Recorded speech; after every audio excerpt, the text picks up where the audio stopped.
Hari ini saya mau bicara kepada Anda tentang memecahkan permasalahan dengan perencanaan atau problem solving with a plan. Jangan bertindak seolah-olah kita ini adalah korban. Jangan bermental korban kalau kita mau berkemenangan. Kita buka bersama di Kejadian pasal 3. Nah, saya akan tunjukkan lewat manusia pertama yang jatuh dalam dosa bahwa mereka itu buang-buang waktu. Ketika mereka jatuh, bukannya mereka cepat bangkit dan isi dengan hal-hal perlu, mereka kehilangan banyak kesempatan. Mengulur-ngulur dan merasa diri sendiri adalah korban keadaan adalah cara yang paling parah dan sangat payah untuk kita bisa mengalami rencana Tuhan lagi dalam hidup ini. Perempuan itu melihat bahwa buah pohon itu baik untuk dimakan dan sedap kelihatannya. Lagi pula pohon itu menarik hati karena memberi pengertian. Lalu ia mengambil dari buahnya dan dimakannya dan diberikannya juga kepada suaminya yang bersama-sama dengan dia, dan suaminya pun memakannya. Problem entered. Masalah tiba. Yang ini bukan karena keadaan, tapi suatu masalah akibat kelakuan mereka. Jadi bisa jadi kita dalam sebuah persoalan akibat kebodohan sendiri. Nah, kalau kita mau keluar dari permasalahan itu akibat kebodohan kita, berarti kita juga bisa memutarbalikkan keadaan lewat keputusan kita. Tapi seringkali apa yang menimpa dan menerpa hidup kita di luar kontrol manusia. Contohnya, jikalau kita sekarang ini masuk di dalam suatu situasi pandemi, wabah, what to do? Ini bukanlah pilihanku atau kondisi apapun di hidup ini.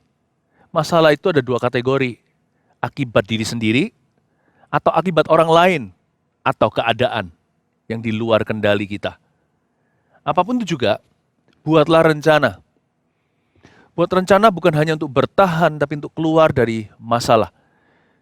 Carilah hikmat Allah di balik segala keadaan dan segala musim hidupmu. Dan mari kita sungguh-sungguh menerapkan dengan sengaja kemenangan itu di jalan-jalan kita. Kita bisa menemukan cara baru. Kita juga bisa melihat the bright side. Melihat apa yang terang di dalam kegelapan. Kita bisa memperoleh hikmahnya. Tapi yang pasti, orang yang mau menang harus sengaja. Memecahkan permasalahan itu harus dengan perencanaan. Tidak bisa kesyerah-syerah. Whatever will be, will be. Kita nggak boleh ngalir.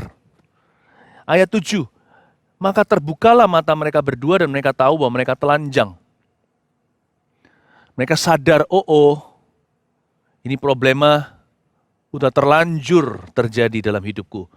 Lalu, nah inilah yang harus kita hati-hati jangan tiru. Lalu mereka menyemat daun pohon ara dan membuat cawat. Itu bukan solusi.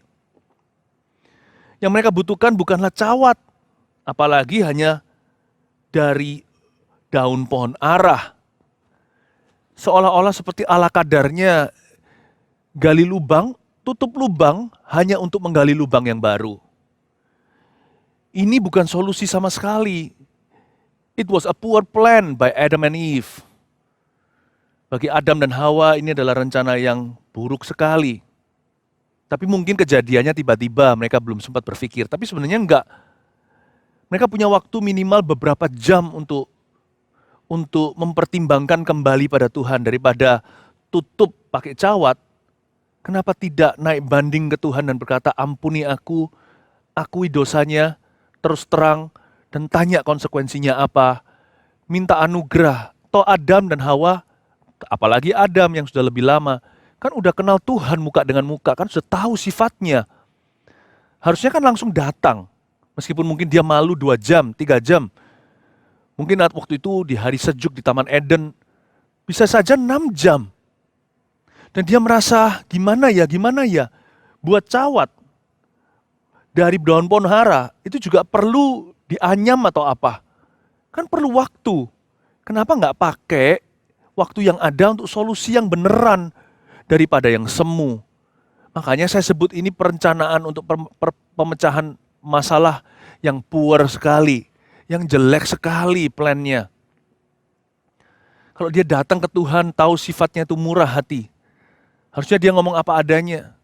Dia bilang yang bisa menutupi aku ini hanyalah pengampunan. Mungkin dia nggak ngerti darah Yesus.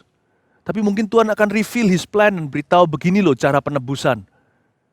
Bisa jadi loh, berubah semua cerita kalau Adam dan Hawa nggak lari.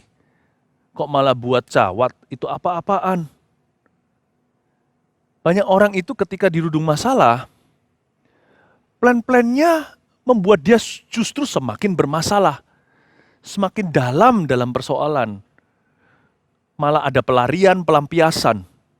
Bukannya bikin plan-plan yang brilian. Ayat 8.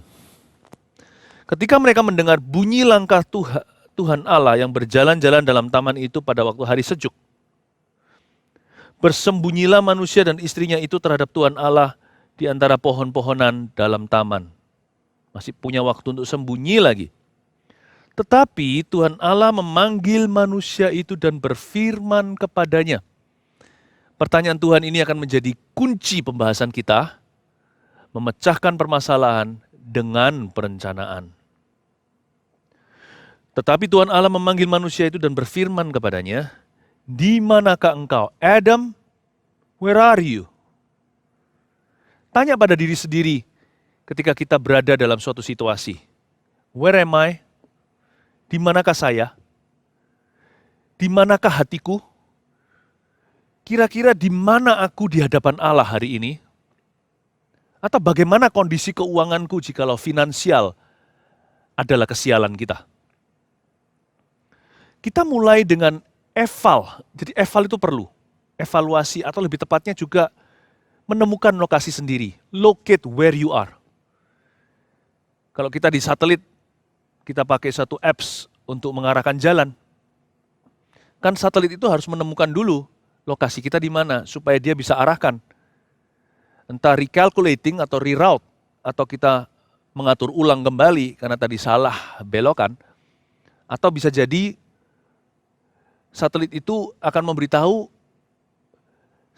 di mana kita berada dan langsung kasih tahu kepada kita, semua ini kan alat canggih, jalan pintasnya. Jalan yang paling cepat mana, bahkan bisa hindari macet. Di bagian-bagian mana itu membuat jalan lebih lama. Karena sekarang teknologi sangat smart. Don't you believe that your God is smarter? Tidakkah kita percaya bahwa Allah kita jauh lebih smart, jauh lebih pintar, lebih pandai, lebih canggih? Kalau Tuhan tanya sama Adam, di mana dirimu? Bukan berarti Tuhan tidak tahu. Tuhan itu mau ajak Adam kerjasama. Yuk, Tuhan ajak kamu untuk menemukan jalan keluarnya. Malah dia lari bersembunyi di antara pohon-pohonan dalam taman lagi. Dia bukannya datang dan ngaku ngomong apa adanya. Harusnya Adam juga punya kesempatan yang sama loh seperti kita waktu di altar call dalam gereja. Ayo siapa mau terima Tuhan, siapa mau didoakan. Apa yang membuat beda? Nggak beda kan? Bedanya cuma hanya apa? Kalau di dalam gereja gitu ada orang-orang usher, ada konselor, ada pendoanya yang hadir turut mendoakan. Kan lebih bagus langsung Tuhan Yesus. Adam itu kan jalan dengan Tuhan itu muka dengan muka. Person to person nih ceritanya. Kan kita nggak pernah diberitahu oleh Alkitab. Dia sebelum jatuh itu berapa bulan, berapa tahun bahkan.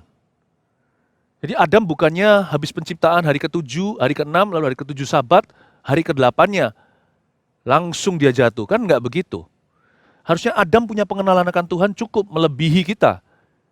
Karena dia ketemu muka dengan muka, sedangkan kita ini kan mendengar dari firman-Nya. Jadi harusnya Adam punya kesempatan yang sama untuk dipulihkan. Tapi mengapa Alkitab mengatakan kalau Anda lihat dari silsilahnya, itu nanti dari Kain, Habil, dan sebagainya turun-temurun sampai cucu cicitnya, baru setelah itu dikatakan bahwa manusia mulai kembali memanggil nama Tuhan. Kalau kita baca, nggak usah dibuka, di akhir ayat dari pasal 4. Itu setelah keturunan berapa? Kenapa nggak Adam langsung? He didn't plan for his repentance. Dia tidak merencanakan pertobatannya padahal Tuhan kasih kesempatan. Dia tidak merencanakan kembalinya. Dia tidak merencanakan membangun kembali reruntuhannya. Meskipun nggak bisa Tuhan berkata, ya sudahlah, lupakanlah. forget about it, nggak bisa. Dosa harus ada yang bayar, tapi pasti ada perencanaan penebusan. Dan penebusan redemption plan of God bukan hanya untuk dosa kita, tapi untuk kehancuran rumah tangga, untuk permasalahan ekonomi, karir kita, apapun itu yang sekarang merudungmu, selalu dimulai dengan sebuah pertanyaan yang harus Anda jawab. Where are you? Kita evaluasi dulu, kita itu ada di mana dalam hidup ini. Ya Tuhan, aku bangkrut hari ini karena terlalu agresif. Terlalu cepat berkembangnya, bergantung dengan loan-nya bank. Bukannya saya hitung cost-nya dalam bisnis ini berapa, aji mumpung di ACC loan-nya oleh perbankan sekian. Maka saya merasa, duit segunung di tanganku. Padahal kita nggak hitung cost-nya. Tuhan aku terlalu agresif. Kalau kita bisa evaluasi begitu, meskipun sekarang nggak langsung secara mujizat keluar dari hutang piutangmu, tapi itu akan mengamankan sisa hidupmu tidak melakukan kesalahan itu lagi. Ini perencanaan yang jitu. Masalahnya belum pecah, tapi sudah pecah semua possibility atau kemungkinan masalah yang sama akan terulang baru. Kalau kita mikirkan, iya ya, kalau dalam pekerjaan saya kenapa sekarang saya tutup? Saya nggak pernah punya business plan sih. Kalau secara bisnis nih, saya mau bikin ini, bidang ini. Pikiran saya hanyalah, ini yang saya suka buat, saya suka sekali bikin, jadi saya bikin ini. Pikiran saya hanyalah sejauh 3 bulan ke depan. Kita nggak sungguh-sungguh survei market setempat. Apakah ada sebanyak orang itu yang suka barang ini? Apakah seluruh populasi butuh produkku? Kita nggak memikir jauh. Bahkan secara keuangan dan pekerjaan aja kita bisa pikirkan kok. Salah kita di mana itu bisa mudah ketemu. Selalu locate yourself, locate your problem. Kenapa masalah rumah tangga saya nggak habis-habis berantakan, anak-anak sampai kasihan. Ini dia, mulutku ini belum pernah disalibkan. Dikit-dikit ngomong cerai. Lalu compare-compare, banding-bandingkan istri atau suami dengan ex-nya atau dengan pacarnya di masa lalu. Anak aja dibandingkan bisa sakit hati kok, bisa tertolak. Apalagi pasangan suami istri yang menyatu. Kalau begitu kan sama dengan menceraikan dulu tanpa ada kata cerai. Belum cerai sungguhan, sudah cerai di hati karena rohnya robek. Di-compare-compare doang, dibanding-bandingkan. Aku tahu, I must locate my problem. Pertanyaan di manakah saya ketika Anda tanya pada diri sendiri, jadi jelas sekali. Kenapa ya saya susah puasa? Ya karena kenapa? Waktu puasa nontonnya Food Channel melulu. Ya, dan locate your failure, where your failure is, di mana kegagalanmu. Kenapa pacaranku kok jatuh ya? Soalnya berduaan terus di tempat yang remang-remang gelap sendirian. Tidak menghormati dan menghargai kamar pasangan atau pacarnya. Sebelum suami istri, belum tidur seranjang. Hindari kamar tidur. Sebab tidak ada CCTV di situ. Dan di situ orang lebih gampang tergoda. Dikit-dikit belajar sama-sama di kamar sendirian tutup pintu. Kalau Anda bisa melihat di mana permasalahan Anda hari ini, Anda tahu lokasi, then you can pray an intelligent prayer. Kita bisa mendoakan sebuah doa yang intelektual. Bukan bergantung logika saja, tetapi doa yang tepat sasaran atau intelijennya ada. Tuhan, aku berdoa agar supaya 1, 2, 3, PowerPoint-nya pun kelihatan, sehingga kita bisa tolak ukur dari doa kita itu kapan terjadi perubahan, dan bila mana perubahan terjadi, kita tahu itu jawaban doa. You can pray intelligently. Itu yang disebut oleh Paulus berdoa dengan akal budi, nggak asal-asalan nih. Berdoa dengan akal budi itu harus dimulai dengan pembaharuan akal budi dulu. Supaya akal budinya bisa berdoa, harus dibarui bukan?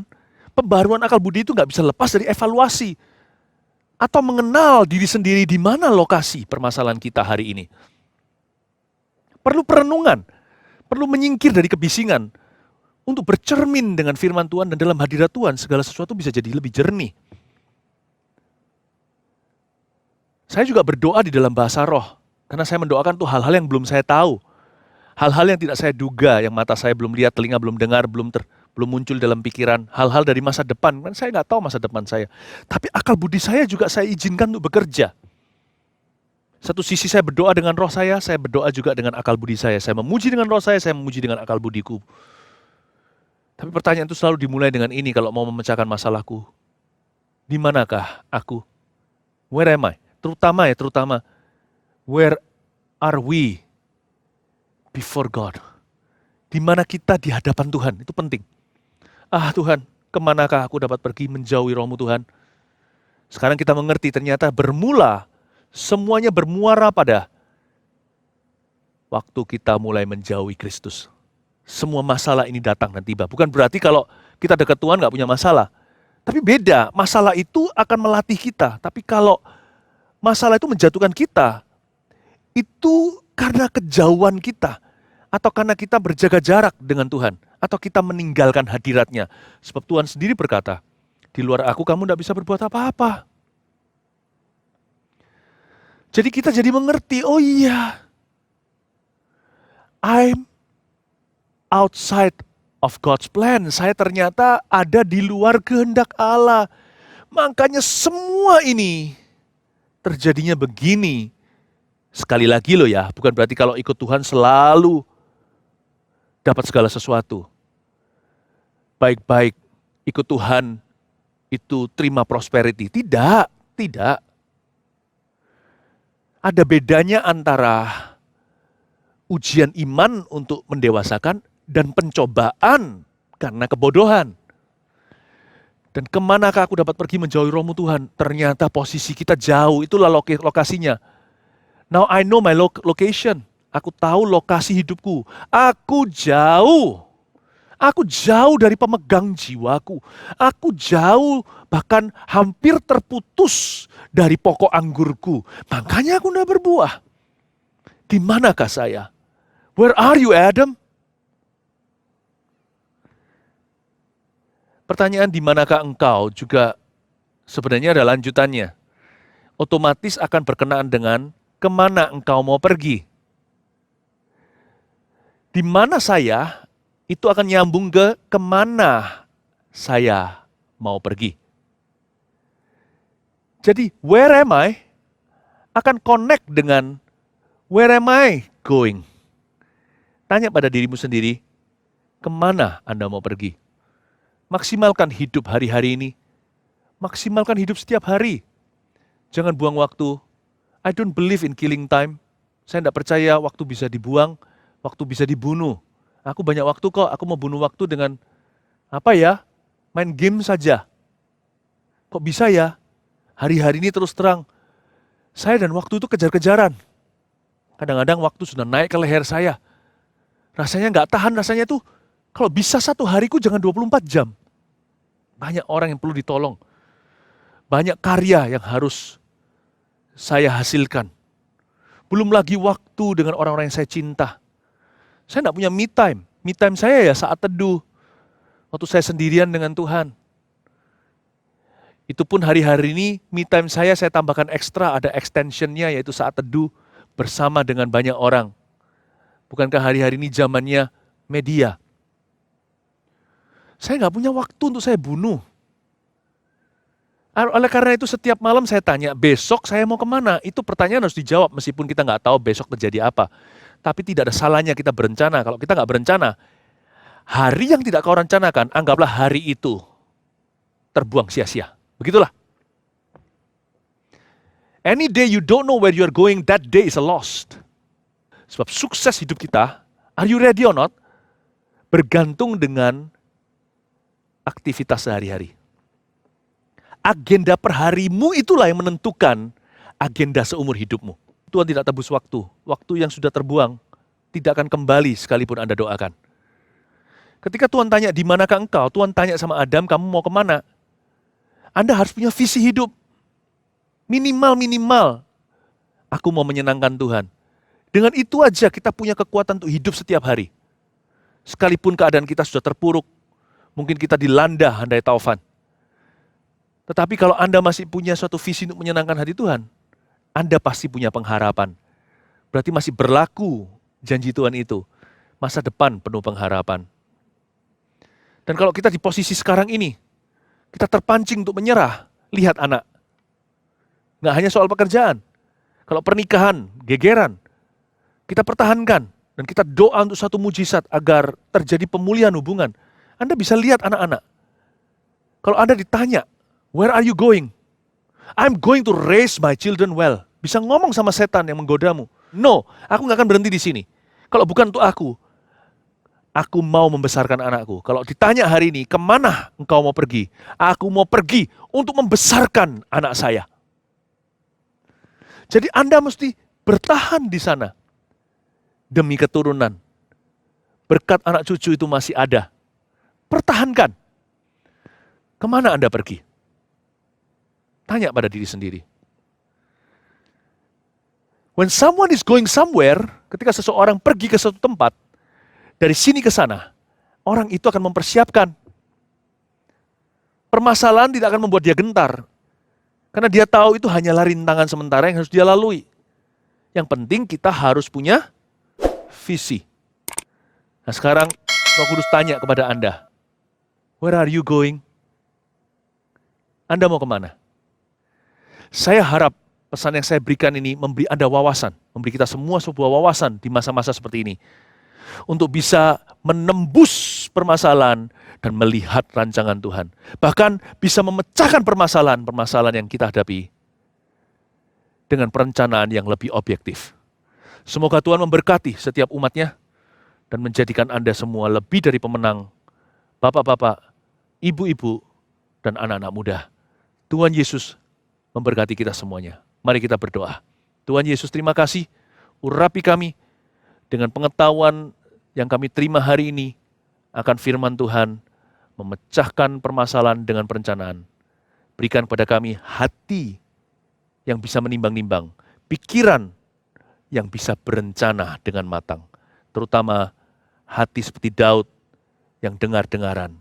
Meskipun otaknya kau tambahkan hikmat-hikmat Salomo, biar kami tetap rendah hati di hadapan-Mu. Dan murni, carilah dulu kerajaan sorga dan segala kebenarannya. Baru setelah itu segala sesuatu ditambahkan.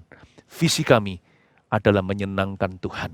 Semua permasalahan ada jalan keluarnya bersama dengan Tuhan.